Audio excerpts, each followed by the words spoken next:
আসসালামু আলাইকুম গাইস, কেমন আছেন আপনারা সবাই? আশা করি সবাই ভালো আছেন। আমিও আল্লাহর রহমতে অনেক বেশি ভালো আছি। তো আজকের ভিডিওর টাইটেল এবং থাম্বনেল থেকে বুঝেই গেছেন ভিডিও কী টাইপ হতে চলছে। তো বেশি প্যাকরেক না করে ভিডিওর মেইন টপিক আসা যাক। তো গাইস, আজকে আমি খেলতে চলেছি গ্লোয়াল ছাড়া বিআর র্যাঙ্ক ম্যাচ। তো গ্লোয়াল ছাড়া তো বিআর র্যাঙ্ক বলেন, যে কোনো ম্যাচই বলেন, খেলা অসম্ভব, মানে বলতে গেলে অসম্ভবই। এখন গ্লোয়াল ছাড়া কি আমরা বিআর র্যাঙ্কে বুয়া করতে পারবো? আর বুয়া করলেও কত প্লাস পাবো? আর বুয়াও যদি না করি কতটা কিল করতে পারবো, নাকি আমরা মাইনাস খেয়ে যাই, সেটা দেখার জন্য আমরা ট্রাই করতেছি।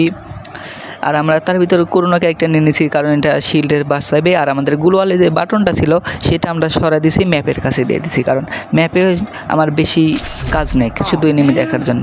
তো আমরা এর সাথে ম্যাচটা স্টার্ট করে দিলাম। আর গাইস, আমি হচ্ছে মুসলিম, সেই জন্য আমি ব্যাকগ্রাউন্ডে কোনো গান না, আমি হচ্ছে যে আপনার ইসলামিক মিউজিক ইউজ করলাম। সবাই ভিডিওটা দেখেন, কারণ আমি চাই না আমার জন্য কেউ পাপের ভিতর জড়িত থাকে, কারণ গান বাদ্যযন্ত্র শোনা হারাম, সেটা আল্লাহ তাআলা বলেছে। তো আপনারা ভিডিও এনজয় করতে থাকেন, মাঝে মধ্যে কিছু ভয়েস দেবো, সবাই ভিডিওটা দেখেন।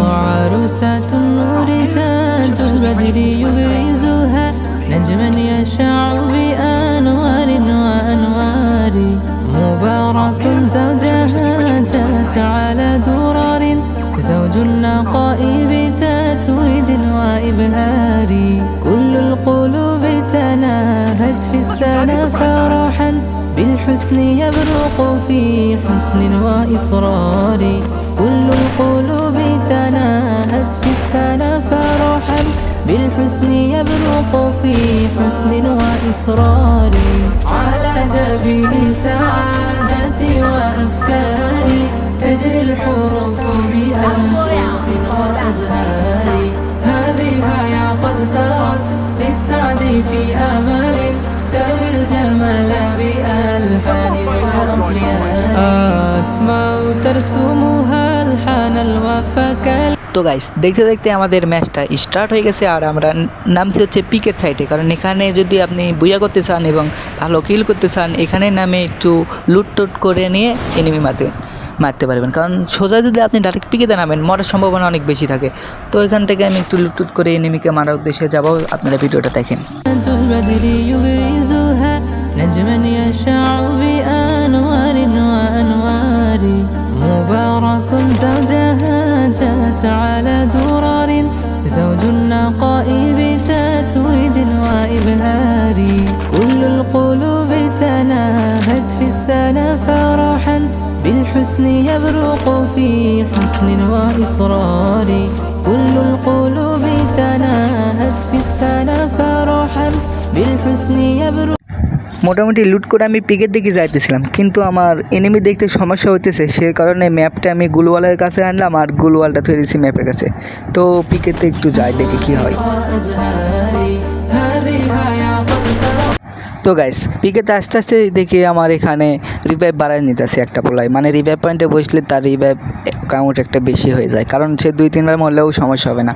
তো তারে মারতে মারতে একটু খেয়াল করে আমার পিছনে যে গুলি করতেছে, দেখি ঘোড়া নিয়ে, ভাই ঘোড়াতেও তো মারা অসম্ভব। তার ভিতরে আমি যদি গুলওয়াল না মারতে পারি ভাই, তার ভিতরে আমি গুলওয়াল তো মারতে পারবো না, সেই জন্য আমি শিলের ভিতরে তেল নড়তেছি না, তার এখান থেকে কিছু মারার ট্রাই করতেছি। তো এখান থেকে একটা দুইটা লাগে, কিন্তু হেডশট লাগে গেছে। দেখা যাক তারা কি এইবার মারতে পারবো, কিন্তু সে আমার মারে দিবে নাকি দেখা। তো তারা মারার জন্য আমি অনেক চেষ্টা করতেছি, এখানে পাথরের উপরে উঠে যাই এখান থেকে ইজিলি মারিয়ে দেবো। তো পিছনে ভুল করে আমি পিছনে দেখতে গিয়ে দেখি সে আমারে কিছুটা ড্যামেজ দিয়ে দিছে, তারপরে আমার 2 বিসি দিয়ে মারিয়ে দিয়ে দিছে। কিন্তু না ভাই, 2 বিসিতে সে মারে না, আমার পিছন থেকে কান 90 দিয়ে মারছে অন্য পোলায়। তো সেখান থেকে মার খাওয়ার পরে আমি একটু অন্যখানে নামি, মানে অন্য জায়গায় নামতে হবে, কারণ এখান থেকে তো হবে না। অন্য জায়গায় নামি একটু লুট করি। আর অন্য জায়গায় নামতে দেখি আমার সামনে একটা প্লেয়ার, ভাই ওই যে দেখা যাচ্ছে আমার সামনে একটা প্লেয়ার নামতেছে। তো তারে মারার চেষ্টা করবো, নয়তো মরবো, যেটাই হবে দেখেন সবাই। তো গাইস, আমার তো একটা চিন্তা আছে যে আমি গ্লোয়াল ছাড়া খেলবো, কিন্তু আমি কিল না করে তো যাবো না। কিল হোক প্লাস হোক, বুইয়া তো করতে হবে, কিন্তু বুইয়া যদি না হয় কিল তো আমাদের করতে হবে। সেজন্য এই পোলার উপরে আমি ডাইরেক্ট রাশের জন্য যাবো। তার সামনে দেখতে পাচ্ছি 29টাতে একটু সার্চ দেওয়ার চেষ্টা, কিন্তু সে মরে না ভাই, মানে গায়ে গুলি না লাগলে মরবে কেমন। আর আমিও তো রাশ দিতে পারতেছি না, কারণ গ্লোয়াল মারতে পারবো না। এরকম চ্যালেঞ্জ কি নেওয়া উচিত ভাই?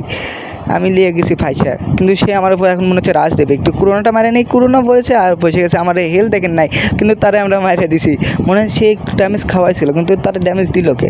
তো যাই হোক, আমরা একটু এখানে মেরি করবো, এখানে না একটু সরে যায় মিডিল করি না, কারণ এখানে যদি গুলওয়াল তো নেই, কিছু নেই, মিডিল করলাম না, আমি এখানে মারে দিলাম, ইনহেলার খাই নিলাম, সুপার ইনহেলার। এখান থেকে একটু ভেস্ট আপডেট কিনে নিলাম, ভেস্টটাও আপডেট করে দিচ্ছি। সামনের দিকে এনিমির শব্দ শোনা যাচ্ছে, কিন্তু এনিমিকে আসলে আসছে না, নাই মানে আমার মনে ভুল হতে পারে, সমস্যা নেই। তার ভিতরে আমি গুলওয়াল মারতে পারি, আরে ভাই সত্যি এনিমি ওটা মারতেছে, কিন্তু তারে আরে আল্লাহ মারতে পারলাম না, কারণ গুলওয়াল না থাকলে কি হয় ভাই, গুলওয়াল যে এত উপকারে আসে ভাই, তুমি একটা ম্যাচ গুলওয়াল ছাড়া খেলে দেখো কেউ পারবে না ভাই।